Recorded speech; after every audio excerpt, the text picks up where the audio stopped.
مکہ مکرمہ میں قریش مکہ اس دن کا احترام کیا کرتے تھے اور روزہ بھی رکھ لیا کرتے تھے، لیکن باقاعدہ سے روزے کا التزام نہیں تھا اور روزے کا دوسروں کو حکم نہیں دیا جاتا تھا۔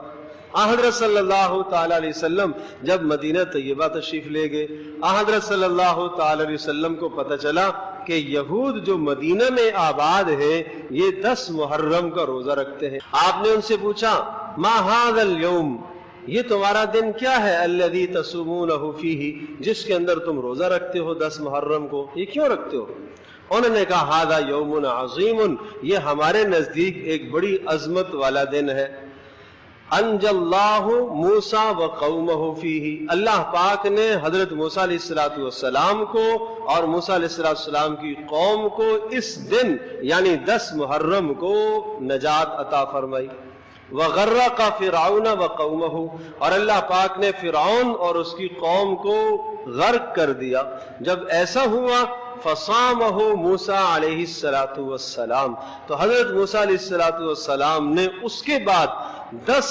محرم کا روزہ رکھا اللہ کا شکر بجا لانے کے لیے۔ لہذا نحن نصومہ، ہم بھی اس لیے روزہ رکھتے ہیں کہ موسیٰ علیہ السلام نے روزہ رکھا۔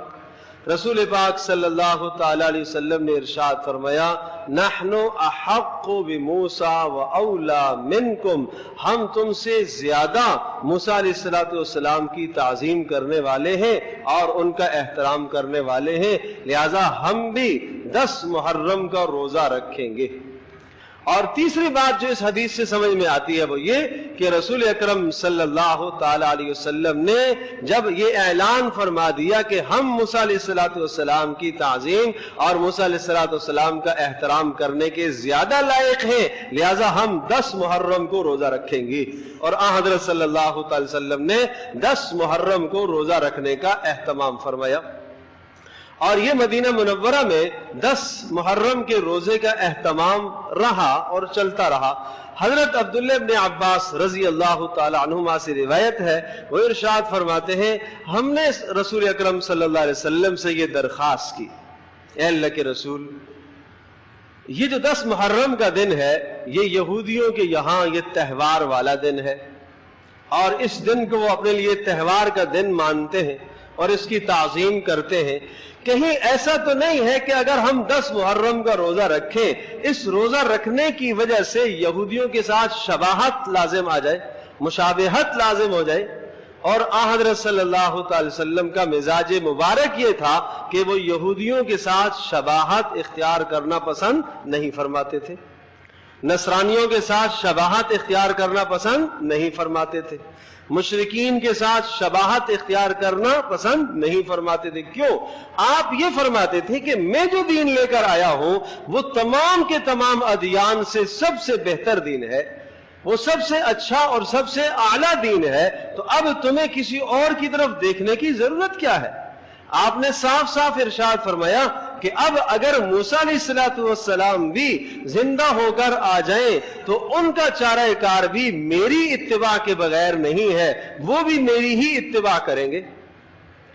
تو جب بات یہ ہے کہ اللہ نے جو مجھے دین دیا ہے وہ تمام کے تمام ادیان سے افضل ہے، جو طریقہ آپ نے بتایا وہ تمام طریقوں سے افضل، جو معاشرت آپ نے عطا فرمائی وہ معاشرت تمام معاشرتی زندگیوں سے افضل، جو سیاسی زندگی آپ نے عطا فرمائی وہ تمام کے تمام سیاسی اصولوں سے افضل، اور جو آئلی قوانین آپ نے عطا فرمائے وہ تمام کے تمام آئلی قوانین سے افضل۔ غرض یہ کہ زندگی کا ہر شعبہ جو آپ دے کر گئے ہیں وہ تمام کے تمام ادیان سے، تمام طریقوں سے، تمام راستوں سے افضل، تو پھر یہ امتی کسی اور کی طرف کیوں دیکھے؟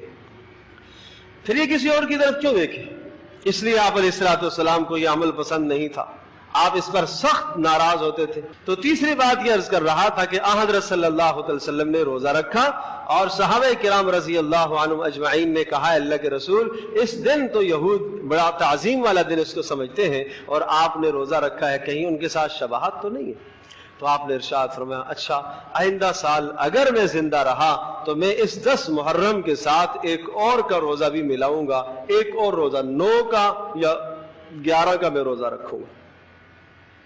تو محدثین فرماتے ہیں کہ حضرت صلی اللہ تعالی علیہ وسلم نے اپنی تمنا اور ایک راہ ظاہر فرما دی اور ایک راستہ آپ نے بتا دیا، رہنمائی آپ نے کر دی۔ آئندہ سال پھر محرم کا مہینہ آیا نہیں، آپ علیہ السلام اس سے پہلے ہی دنیا سے پردہ فرما گئے، یعنی محرم تھا، پھر ربیع الاول اور سفر ربیع الاول، اور ربیع الاول میں آپ علیہ السلام کا وصال ہو گیا، اور آئندہ سال پھر محرم کا مہینہ آپ کو ملا نہیں، لیکن صحابہ اکرام رضی اللہ عنہم اجمعین کا یہ معمول بن گیا، آپ کی تمنا اور چاہت یہی تھی اور آپ نے رہنمائی فرما دی، تو ان کا یہ معمول بن گیا کہ وہ 9 اور 10 یا 10 اور 11 کو روزہ رکھا کرتے تھے، 2 روزے محرم کے رکھا کرتے تھے۔ تو 10 کے ساتھ ایک اور روزہ ملا لیا کرتے تھے، یا 9 کا ملا لیتے تھے اور یا کبھی 11 کا ملا لیتے تھے۔ تو آپ نے اس 10 محرم کے روزے کے متعلق یہ ارشاد فرمایا کہ جو آدمی 10 محرم کا روزہ رکھے گا، مجھے امید ہے کہ اللہ تبارک تعالیٰ اس کے اس روزے کو 1 سال کے گناہوں کا کفارہ بنا دے گا۔ تو بھئی اس کا التزام کرنا چاہیے، اس کا اہتمام کرنا چاہیے ہمیں۔ باقی یہ کہ اگر کوئی آدمی نہیں رکھ سکتا، 9 کو نہیں رکھ سکتا، صرف 10 کا اس نے رکھا ہے، اور 11 کا نہیں رکھ سکتا، صرف 10 کا اس نے رکھا ہے، تو علماء نے لکھا ہے جب بھی اس کے لیے گنجائش ہے وہ خلاف شرع نہیں کہلائے گا۔ اگر صرف 10 کا رکھتا ہے تب بھی ٹھیک ہے، کسی نہ کسی درجے میں حضرت صلی اللہ علیہ وسلم کی اتباع ہو جائے گی۔